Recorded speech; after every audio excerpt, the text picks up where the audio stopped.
నమస్కారం. సత్య టీవీ ప్రేక్షకులకు ఈస్టర్ పండుగ శుభాకాంక్షలు. లోకరక్షకుడు యేసుక్రీస్తు మరణాన్ని జయించి తిరిగి లేచిన రోజైన ఈస్టర్ ను నేడు క్రైస్తవ లోకం ఎంతో భక్తి శ్రద్ధలతో జరుపుకుంటోంది. పాప విముక్తి కోసం సిలువుపై ప్రాణాలర్పించిన క్రీస్తు 3వ రోజు పునరుద్ధానుడే అద్భుతాన్ని సృష్టించారు. ఈ పవిత్ర దినాన్ని పురస్కరించుకొని 2 తెలుగు రాష్ట్రాల్లోని చర్చిలు భక్తులతో కిటకిటలాడుతున్నాయి. తెల్లవారుజాము నుంచే ప్రత్యేక ప్రార్థనలు, సన్ రైజ్ సర్వీసులు నిర్వహిస్తున్నారు. శాంతి, ప్రేమ, నిరీక్షణలకు ప్రతీకగా నిలిచే ఈస్టర్ పండుగను ప్రపంచవ్యాప్తంగా ఘనంగా నిర్వహిస్తున్నారు. క్రీస్తు పునరుద్ధానం మానవాళికి కొత్త ఆశను, జీవాన్ని ఇస్తుందని భక్తుల విశ్వాసం. నగరంలోని ప్రధాన చర్చిలన్నీ విద్యుత్ దీపాలతో సర్వాంగ సుందరంగా ముస్తాబయ్యాయి. భక్తులు భారీ సంఖ్యలో తరలివచ్చి ప్రత్యేక ప్రార్థనలో పాల్గొంటున్నారు. ప్రభువు పునరుద్ధాన సందేశాన్ని బోధకులు వినిపిస్తూ సమాజంలో సోదరభావం వెల్లివిరియాలని ఆకాంక్షిస్తున్నారు. పండుగ వాతావరణంతో చర్చి ప్రాంగణాలన్నీ ఆధ్యాత్మిక శోభను సంతరించుకున్నాయి. సమావేశమై ఒక అసమాన పవిత్ర కార్యములో పాల్గొంటూ ఉన్నాం. సాధారణంగా మనము చీకటిని అజ్ఞానము, పాపము, కష్టాలు, అవినీతి, మరణము మొదలగు విషయాలతో పోల్చి చెబుతుంటాము. అన్ని రకాల చీకటిని తొలగించే వెలుగు ప్రభు పునరుత్థానము. దీని ద్వారానే చీకటి నుండి వెలుగులోనికి, శిక్ష నుండి జీవస్థాయిలోనికి చేరుకుంటున్నాము. అందువల్ల చీకటితో ప్రారంభమైన ఈ ఆరాధన రేపటి వెలుగుతో ముగుస్తుంది. ఉపవాసముతో ప్రారంభమైన ఈ పుణ్యకాలం పాస్కా విందుతో అంతమవుతుంది. నేటి పాస్కా పరమరహస్య ఆరాధనలో 4 భాగాలు ఉన్నాయి. మొదటిది జ్యోతి అర్చన. సమాధిని గెలిచిన క్రీస్తు శరీరమునకు గుర్తుగా ప్రత్యగ్ని నుండి పాస్కా వత్తి వెలిగించబడును. రెండవది దైవాఖ్యార్చన. దీని ద్వారా ఆరంభము నుండి సర్వేశ్వరుడు తన ప్రజల ఎడల చేసిన అద్భుత కార్యములను తిరుసభ స్మరించుకొని ధ్యానించుతున్నది. మూడవది జ్ఞానస్నానార్చన. ఇందు ప్రభు ఉత్థాన దినము సమీపించుకొలది జ్ఞానస్నానం ద్వారా క్రొత్త సభ్యులు శ్రీసభ యందు నూతన జన్మనందుతున్నారు. నాలుగవది కృతజ్ఞతార్చన. తన ప్రజల కొరకు ప్రభు తన మరణ ఉత్థానముల ద్వారా తయారు చేసిన విందుకు శ్రీసభ ఆహ్వానం పలుకుతూ ఉన్నది.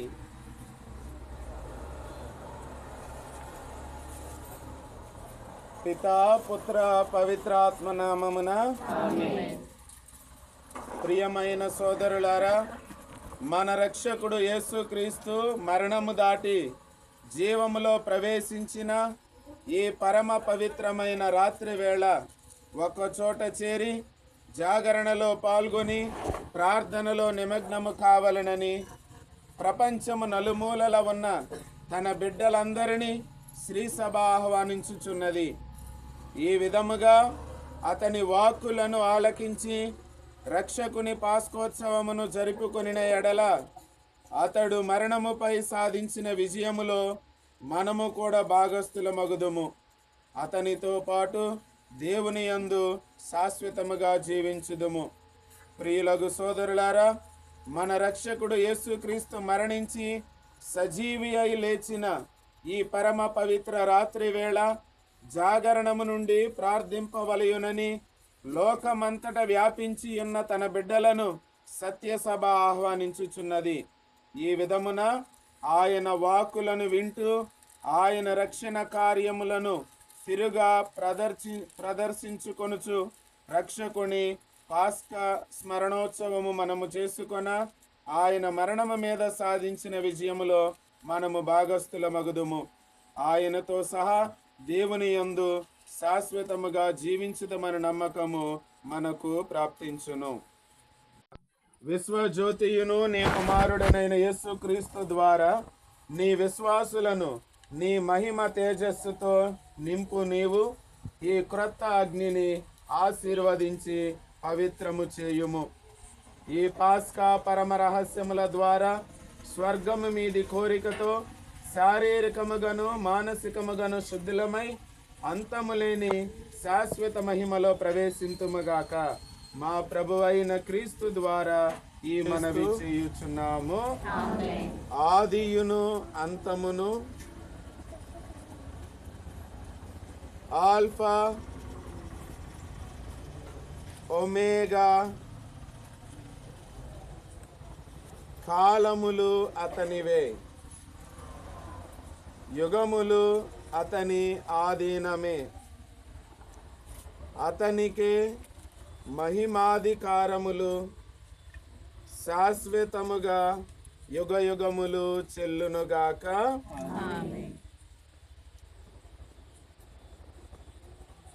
తన పవిత్రములైనవియు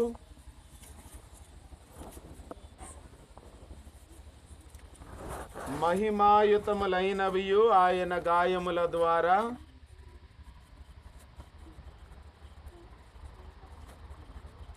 రక్షకుడు క్రీస్తు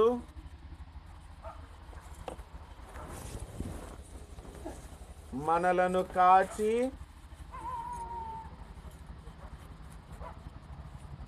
కాపాడునుగాక.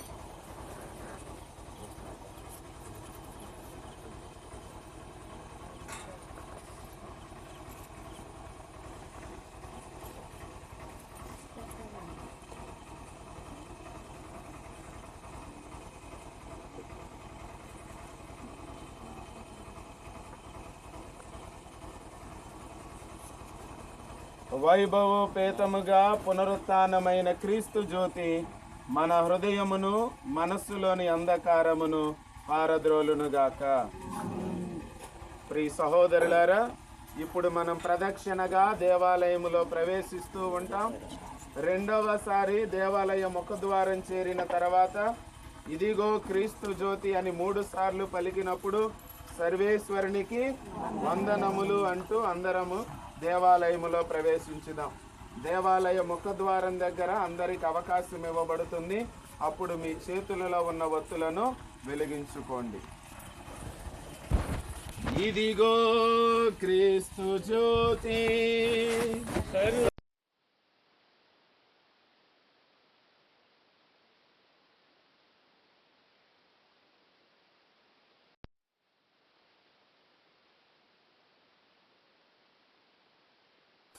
సోదరులారా, మనము అందరము క్రీస్తు యేసునందు జ్ఞానస్నానం పొందితమని మీకు తెలియదా?